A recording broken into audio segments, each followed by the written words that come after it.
একজন ডক্টর বলছেন যে বাংলাদেশে প্রতি বছর 2 লক্ষ মানুষ হার্ট অ্যাটাক করে মারা যায়। আপনার হার্ট বিট একটু কান লাগিয়ে শুনেন না, 1 মিনিটের জন্য কখনো বেশ কম চলে নাই। গত 50 বছর ধরে একই রকম চলছে। আপনার গত 60 বছর ধরে একই রকম চলছে। ওনার 70 বছর ধরে একই রকম চলছে।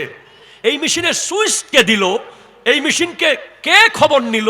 এই মেশিন কি জং ধরে না? এই মেশিনের কি ক্ষয় নাই? বলেন না, এটা তো আমার আল্লাহ বানিয়েছে। তুমি পালিয়ে যাচ্ছ কোথায়? কতদূর যেতে পারবে তুমি?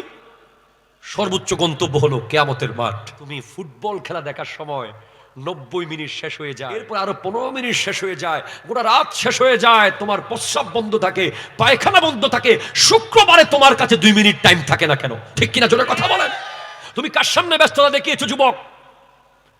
তুমি সেনাবাহিনীর মেজরের সামনে গিয়ে যদি বলো আই এম বিজি স্যার, তোমাকে বুটের লাথি ছুঁড়ে নদীতে ফেলে দেবে। তুমি যদি পুলিশের আইজির সামনে গিয়ে যদি বলো আই এম সো বিজি, তোমাকে গাছের লগে বেঁধে অ্যারেস্ট করবে। ঠিক কিনা জোরে কথা বলো। আর তুমি আল্লাহর সামনে আল্লাহর সামনে গিয়ে বলছো যে oh my dear creator, I am so busy, আমি অনেক ব্যস্ত মানুষ, তাই 2 রাকাত পরে আর পড়তে পারতেছি না। আপনি কখনো ভেবে দেখেছেন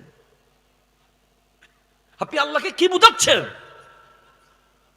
আপনি যে আজকে ফজরের নামাজটা পড়েন নাই, আপনি আল্লাহকে কি বুঝিয়েছেন? আপনি যদি আপনাকে আজকে ফজরের টাইমে প্রধান উপদেষ্টা ডক্টর ইউনূস যদি বলতেন যে তুমি ফজরের নামাজের 1 মিনিট আগে বরাবর 4:30 থেকে 4:45টার মধ্যে যমুনার সামনে দাঁড়িয়ে থাকবা,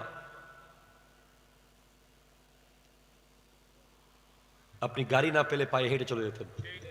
ইউনূস সাহেব তো অনেক দূরের ব্যাপার।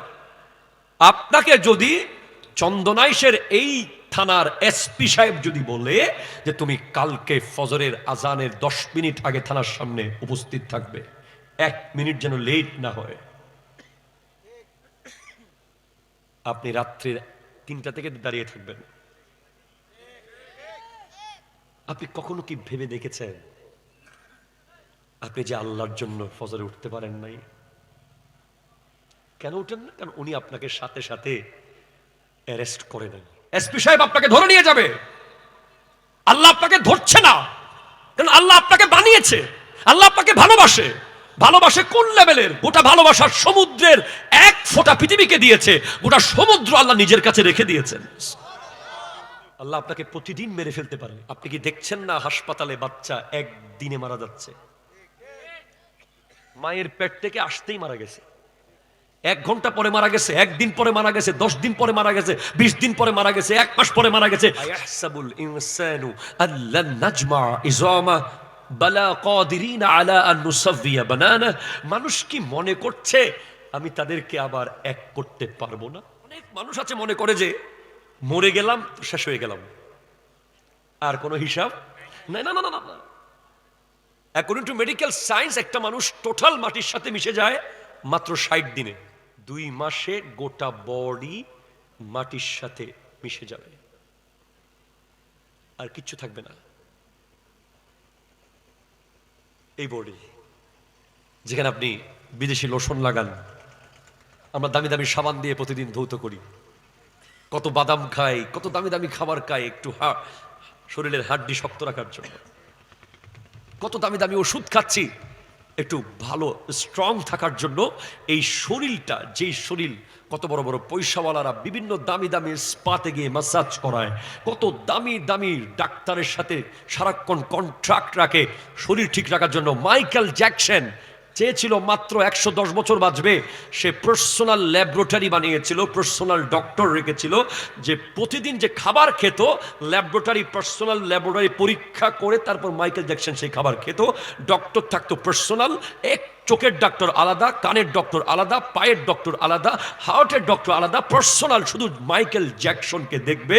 কিন্তু আল্লাহ যখন তার জান কবজ করেছে, স্টেজে গান গাইতে গাইতে ধপ করে মরে গেছে, ডক্টর আসার টাইম পায় নাই। এই শরীর, যে শরীরের যত্ন নিতে আমরা কত কিছু করি। অনেকে আপনাকে বলে বাবা শীতকাল এসেছে, একটা বেজলিন নেন, ঠোঁট ফেটে যাবে।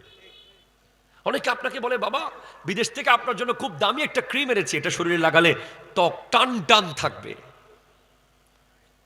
অনেকে বলে অ্যালোভেরার এই ক্রিম লাগান, অনেকে বলে এই পাতার এই রস লাগান। আহারে আল্লাহ, মাত্র 60 দিনে বডি টোটাল নাই হয়ে যায়। তবে হ্যাঁ, জমি मैली नहीं होती, जमन मैला नहीं होता,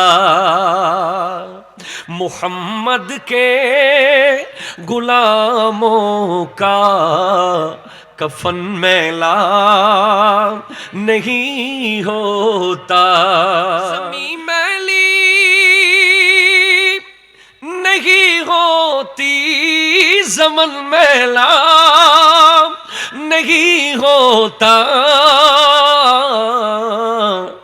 मोहम्मद के गुलामों का कफन मैला नहीं होता।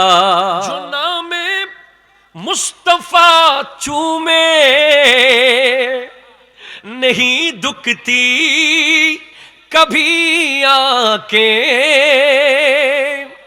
जो नामे मुस्तफा चूमे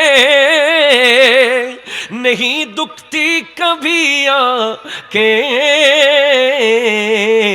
पहन ले प्यार जो उनका बदन मैला नहीं होता, पहन ले प्यार जो उनका बदन मैला नहीं होता। কবরে যাওয়ার আগে যদি একটা ড্রেস পরতে পারেন, কাফন তো সবাই পরবে ভাই, কিন্তু একটা স্পেশাল ড্রেস যেটা হযরতে ওয়াইসুল করনী পরেছে, যেটা হযরতে সিদ্দিক আকবর পরে গেছেন, যেটা উমর ফারুক আজম পরে গেছেন, যেটা হযরতে বেলাল হাবশি পড়েছেন, যেটা হযরতে আল্লামা গাজী শেরে বাংলা পড়েছেন, সেটা হলো ইশকে রসুলের জামা। নবীজির মোহাব্বতের জামা যদি গায়ে পড়তে পারেন, মাটি আপনাকে টাচ করার সাহস, সাপ আপনার গায়ে আসবে না, বিচ্ছু আপনার কাছে আসবে না। নবীর গোলাম পরিচয় দিয়েছিলেন সফিনা হযরতে, বনের সিংহ ওনাকে না খেয়ে বডি গার্ড হয়ে রাস্তা দেখিয়ে দিয়েছে।